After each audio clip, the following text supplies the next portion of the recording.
ළමයි ඕනි ඉතින් ඔයගලගේ පොරොන්දුවක් ඉෂ්ට කරන්න යන්නේ. ඔයගොල්ලෝ කිව්වනේ ටීචර් නත්තල් සමරු විදිය ගේන්න කියලා. ඔන්න ගේන්න යන්නේ. ඉතින් අහන්නකෝ අපි ගියා වන් ගර්ල් ෆේස් එකේ නත්තල් ගහ බලන්න.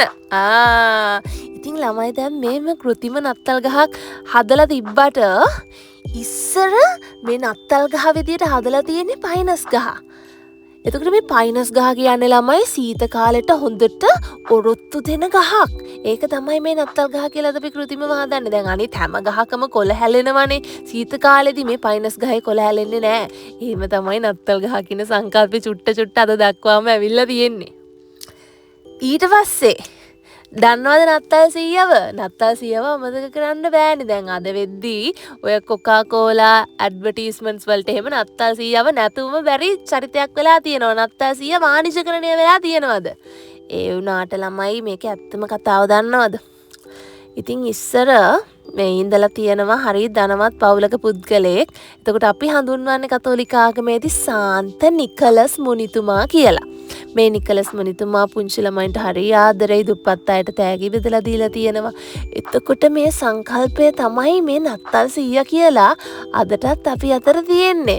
දැන් අපේ ආගමේ නම් කතෝලික ළමයි දන්නව ඇති හැමදාම නත්තල් සීයා මේ 25 වෙනිදාට ඇවිල්ලා නත්තල් ගහ යටින් තෑගි දෙනවා කියලා හරි සුන්දර දෙයක් තියෙනවා. ඉතින් ඒක හරිම ෂෝක් අනේ පොඩි කාලේ ඉතින් ඇත්තටම මාත් බලාගෙන හිටියා මගේ තෑග්ග හම්බ වෙනකන්. ඒවා ඉතින් අමතක කරන්න බෑ. තව මේ බලන්න අපේ ගෙදර ගවලනේ ලස්සනයිද? මේ නත්තලේ අමතක කරන්න බැරි දෙයක් නෙද මේ ගවලනේ කියලා කියන්නේ. අපේ චාරිත්‍රය තමයි හැමදාම 24 වෙනිදා රෑ 12ට තමයි මේ ජේසු බිලින්දගේ සුරෝම මේ ගව මඩුව ඇතුලෙන් තියන්නේ. ඒක ඉතින් අපේ ගෙදරත් ගොඩක් කාලයක් තිස්සේ කරගෙන එන සම්ප්‍රදායක් ඉතින්. මේ ගවලන කියන මේක සම්ප්‍රදාය ඇති කිරීමට මුල් වෙලා තියෙන්නේ පුතේ මේ අසීසේ ශාන්ත ෆ්‍රැන්සිස් මුනිතුමා.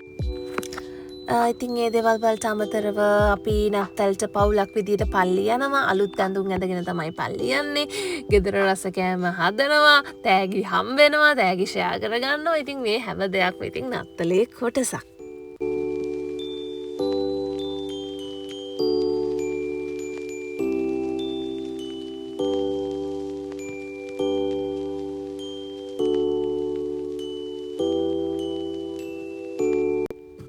ළමෙක් මගෙන් ඇහුවා ටීචර් ඇයි මේ මොකද්ද මේ සීනුවෙන් සංකේතවත් කරන්නේ? ඔයගොල්ලෝ දැකලා ඇතිනේ නත්තල් ගහේ සීනු එල්ලලා තියෙනවා. එතකොට නත්තල් සීයාගේ පින්මුවන්ගේ මේ කරේ සීනු එල්ලලා තියෙනවා. පල්ලියේ සීනුව ගහනවා.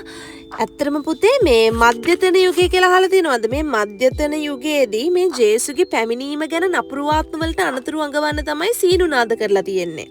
එතකොට විශ්වාසයක් තියෙනවා මේ විශාල ශබ්ද මගින් නපුරු ආත්ම පළවා හරිනවයි කියලා. ඉතින් මේ අපේ නත්තල් ගහත් මං සීනුවක් ඇල්ලුවා. ඒ විතරක් නෙමෙයි මේ ඉටිපහන් දැකලා තියෙනවනේ. දැන් සාමාන්‍යයෙන් ඉටිපහන් කියන්නේ ආලෝකයේ සංකේතමත් කරන දෙයක්නේ. දැන් යුරෝපයේ ජනතාව අදටත් Tamanගේ channel වල නත්තල් ගහේ ඉටිපහන් රඳවනවා. තව අපි මේ නත්තලේ සංකේතයක් විදියට තරුව යොදා ගන්න ඕගොල්ලෝ දැකලා ඇතිනේ. එතකොට ජේසුස් වහන්සේව බලන්න මේ රජවරු ආවේ මේ තරුවෙන් පාර හොයාගෙන මේ වල්ග තරුවෙන් පාර හොයාගෙන කියලා තමයි අපි විශ්වාස කරන්නේ. කින්ද තරුව නැති නත්තලක් නැහනේ.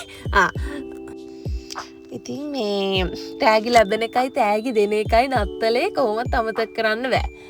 මේ දැන් අපි නත්තලට යනවනේ අපේ නෑදෑයෝගේ ගෙවල් වලට.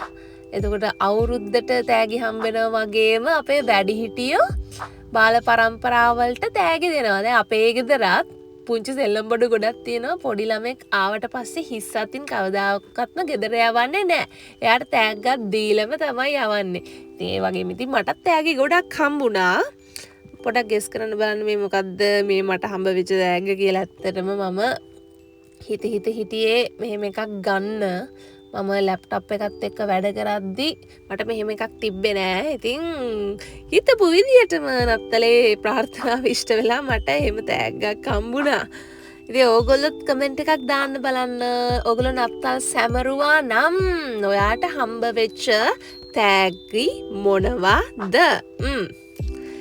මන් දන්නවා ඉතින් ගොඩක් බෞද්ධ අය තමයි මේක හරිම කැමැත්තෙන් බලන්නේ නේද? ඒකෝර ඔයගලන්ට කුතුහලයේ තියෙන නත්තල්ට මොනවද මේගොල්ලෝ කරන්නේ කියලා බලන්න.